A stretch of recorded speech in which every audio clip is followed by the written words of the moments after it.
subsidios. Sí, Bueno, vamos a ver hay qué va un a pasar. subsidio que le sostiene el precio del boleto, ¿sí? Del transporte público de Sí, pasajeros, en el mismo precio que tienen hasta ahora, que es de 270 pesos. Recordemos que en Tucumán es de 6,90, exacto. Bueno, vamos a... prácticamente 3 veces más. Sí. Y bueno, esas asimetrías se van a profundizar. Exactamente. Vamos a seguir con este tema, preocupante por supuesto, resultados de la reunión y cómo va a avanzar. Pero ahora viajamos un poquito y hablamos con nuestro especialista, con nuestro destacado economista, Horacio Robelli, como cada semana. Hola Horacio, ¿cómo estás? Hola, hola, buen día. Buen día. En lo personal, bien, decime si me escuchan bien. Perfecto, te Perfecto. escuchamos. Horacio, Muy bien. adelante, ¿cómo estás? Mira, bien, preocupado como todo. Vos estabas Sí, contando recién lo que la nación le pisó a las provincias transferencias, por ejemplo, el Fondo del Interior, que era para transporte. sí, sí, Pero sí. en realidad desfinanció todo.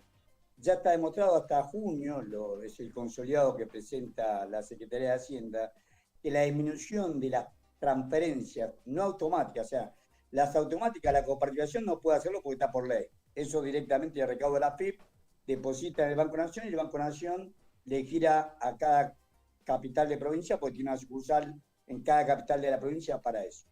Pero en el caso de las no automáticas, por ejemplo, el caso de la subsidia de transporte, al fondo educativo, a salud, a bienestar social, las frenó a todas.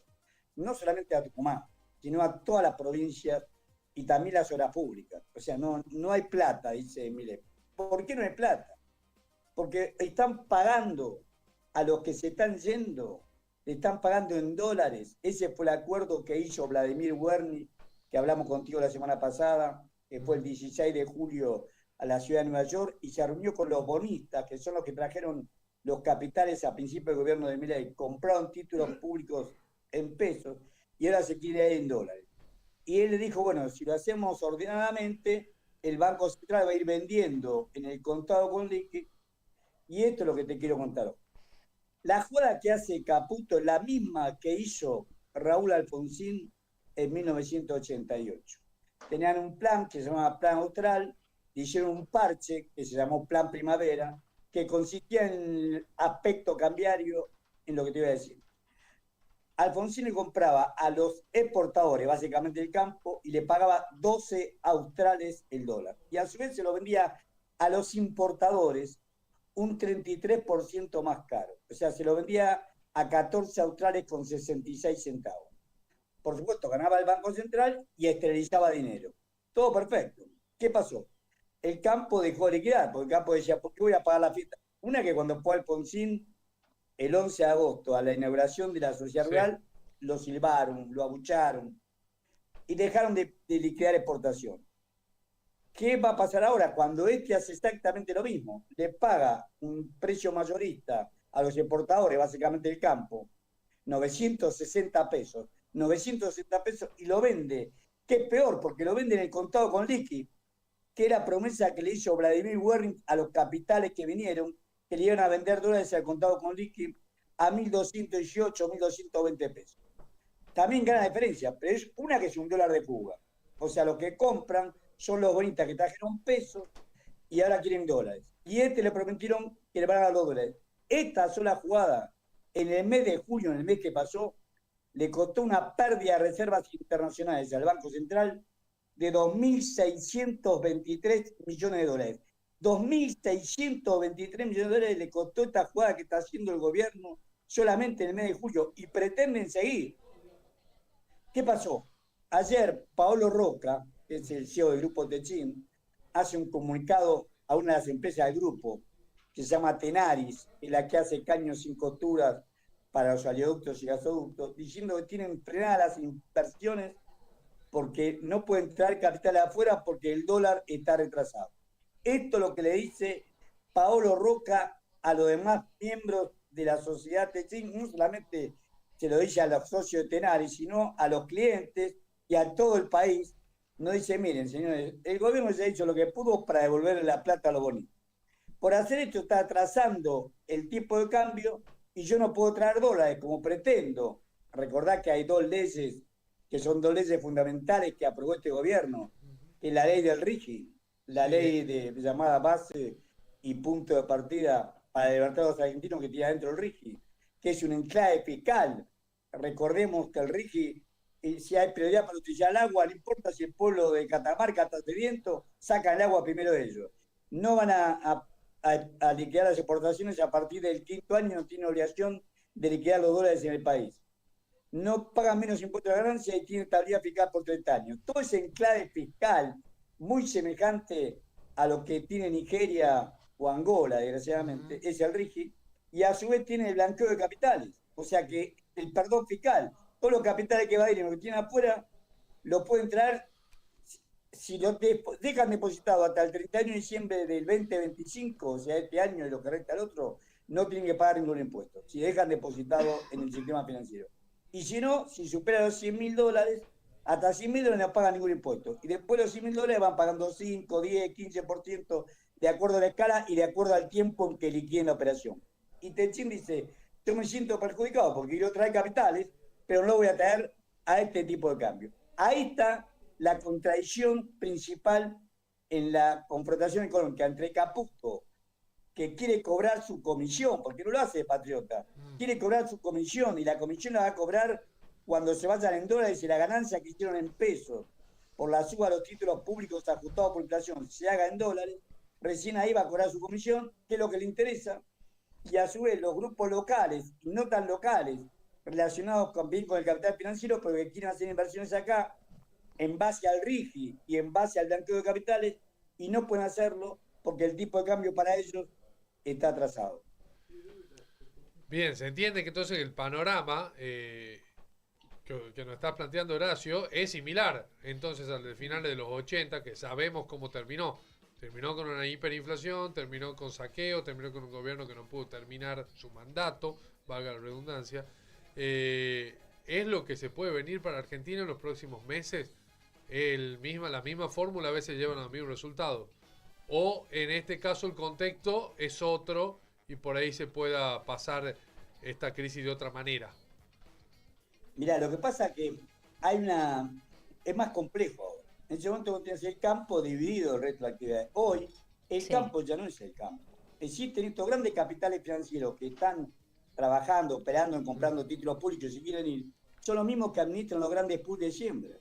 Cuando vos podés pensar cuáles son los grandes productores, los acopadores y comercializadores ya lo conocemos. Son Copco, que la China, Cargill, Luis Direco, Aceitera Generaldesa, Molinos Agro, del grupo Molinos Río de la Plata, de Pérez Compán.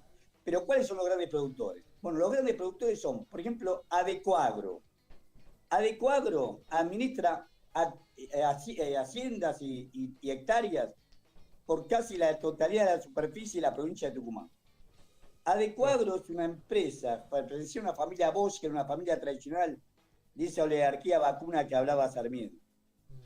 Pero ya no es de los Bosch. Hoy más del 50% le pertenece a grandes fondos de Estados Unidos, principalmente al JP Morgan, que el JP Morgan es un banco cuyos principales socios son BlackRock y Banca. Hablemos de Cresut. Cresut es lo mismo. Cresut administra el doble de hectáreas que Adecoagro. Administra 538.822 hectáreas. Bueno, casi todas las hectáreas son alquiladas. No les interesa comprar la tierra. Les interesa, por eso desmontan bosques, utilizan plaguicidas, fertilizantes sin miramento de ningún tipo. Total, lo que quieren hacer es rendimiento, no importa después cómo queda el terreno. 538.822 hectáreas en todo el país. Bueno, también lo mismo, que el sur tiene capitales israelíes, acordamos que Eduardo Eitan es su CEO, su titular, digamos, su mayor administrador. Eduardo Eitan es el dueño del Hotel Libertador, donde se hospedó en la campaña Milei, inclusive días después ya era presidente y todavía no se trasladaba a la Casa de Olivos y vivía en el Hotel Libertador de Cresut del grupo Eitan. El otro es Lartirigoyen, también una empresa fundada en 1850, eran consignatarios de Hacienda. Hoy la mitad de Lartirigoyen también le pertenece a Viterra. Viterra es un gran acopiador y comercializador de grano, que es la fusión entre Bunge y Glencore. Uno de los dueños de Glencore es BlackRock. O sea, la introducción del capital financiero en la producción agrícola es muy fuerte. Los pools de siembra son los verdaderos, ¿cómo te puedo decir?, administradores de la Argentina. Sí. Un dato, hay un sistema que tiene la FIP que se llama CISA, Sistema de Información sobre sociedades en Argentina. Y ellos en el CISA demuestran que de las 34,2 hectáreas cultivadas con producción agrícola, 24 millones de hectáreas, el 70% están alquiladas. Pero no se la alquilan al pequeño productor como la UCIT, no, se la alquilan a estos grandes, a Cresud, a Decoagro, a Agrocopatel, a la Trigoyen, a un grupo que se llama Dujau. Dujau demuestra más que ninguno cómo se ha ayornado todo esto, cómo ha cambiado esto. Dujau son descendientes de Luis Dujau. Luis Dujau era el ministro de Agricultura y Ganadería en la dictadura de Agustín P. justo en la década del 30, de 1930. Don Lisandro Latorre lo fue a increpar, saltó en su banca diciéndole que estaba mintiendo y le gritó en la cara.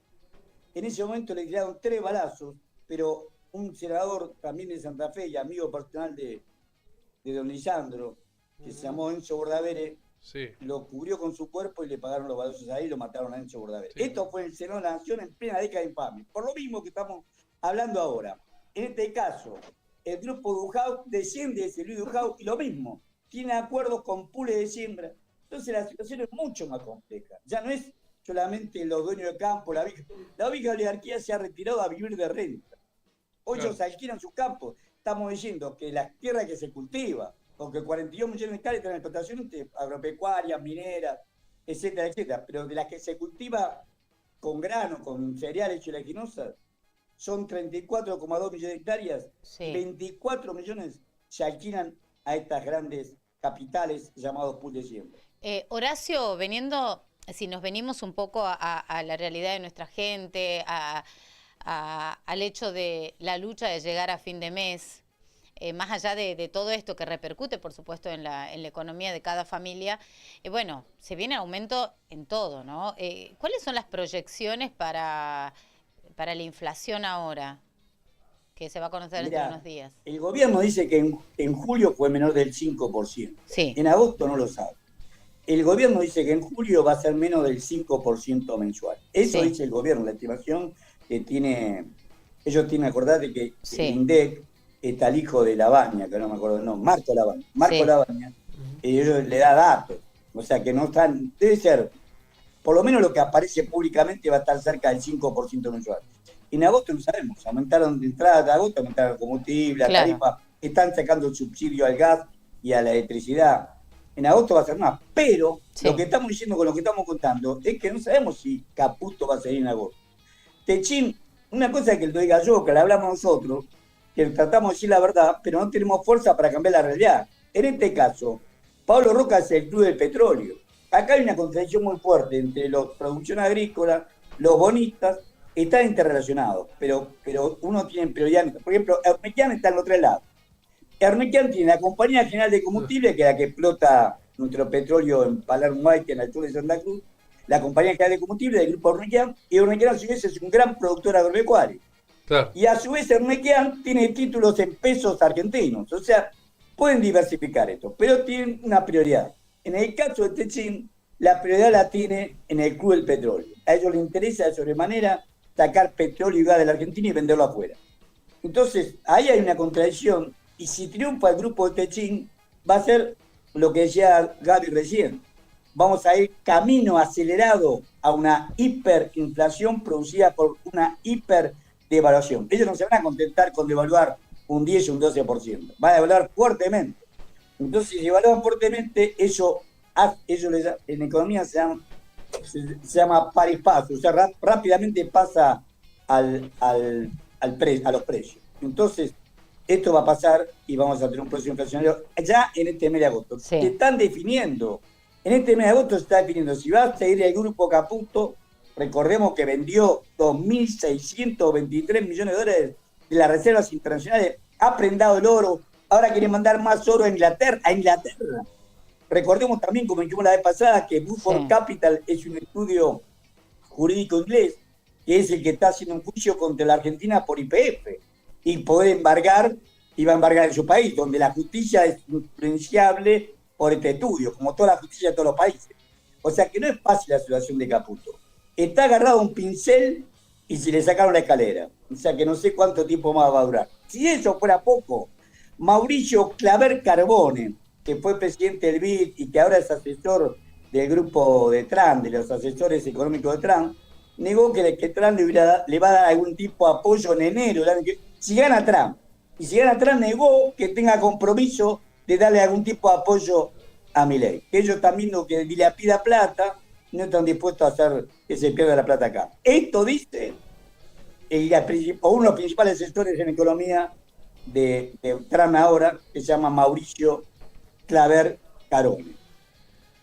La pregunta que todos nos hacemos, Horacio, entendemos que las políticas de este gobierno no van dirigidas a que todas estas crisis no se produzcan, sino más bien a que los grupos concentrados cada vez concentren más dinero, lo que es perjudicial para nosotros, los demás, la gran mayoría de los argentinos, la inmensa mayoría de los argentinos, pero ¿qué debería hacer un gobierno de bien, entre comillas, ¿no? Por usar un concepto que usan ellos, un gobierno con buenas intenciones, un gobierno patriota para evitar esto?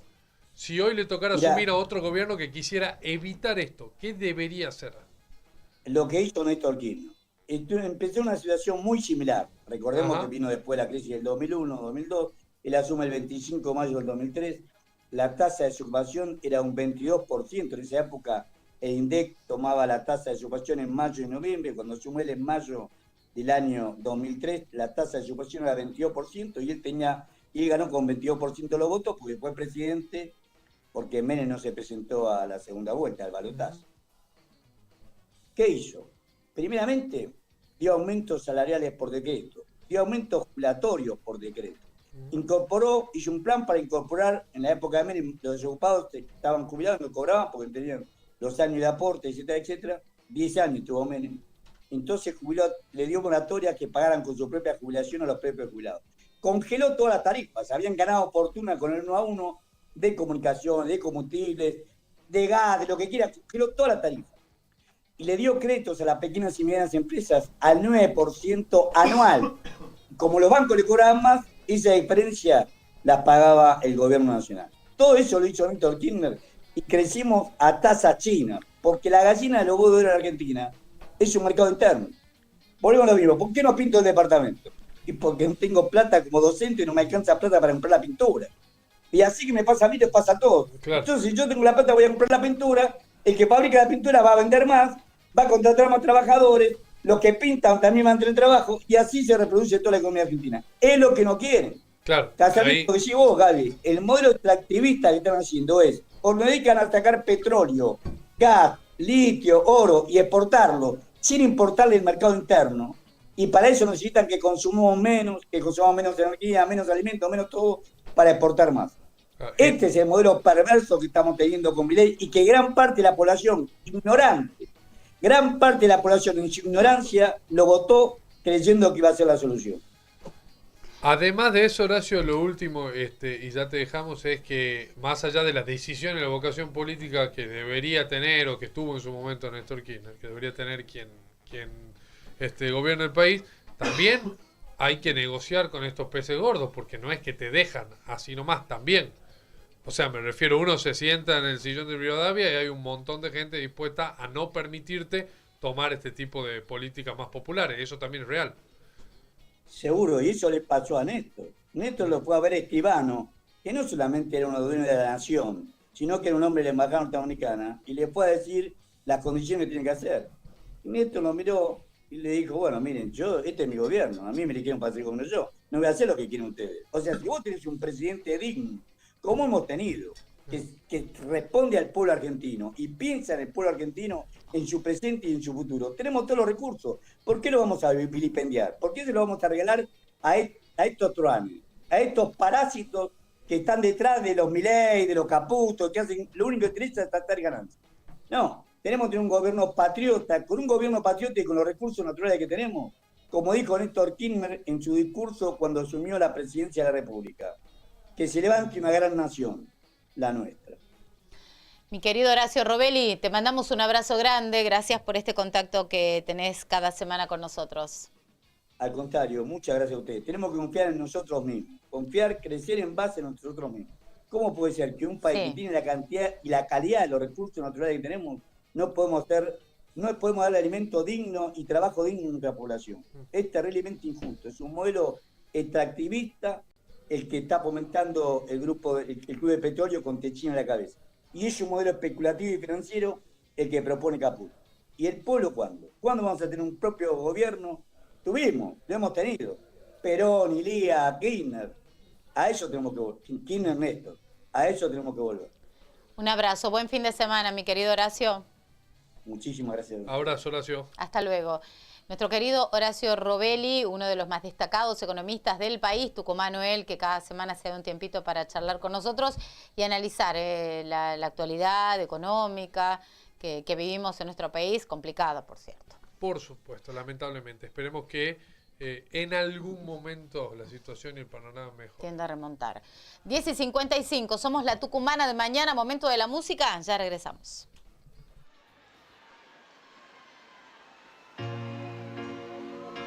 Este tema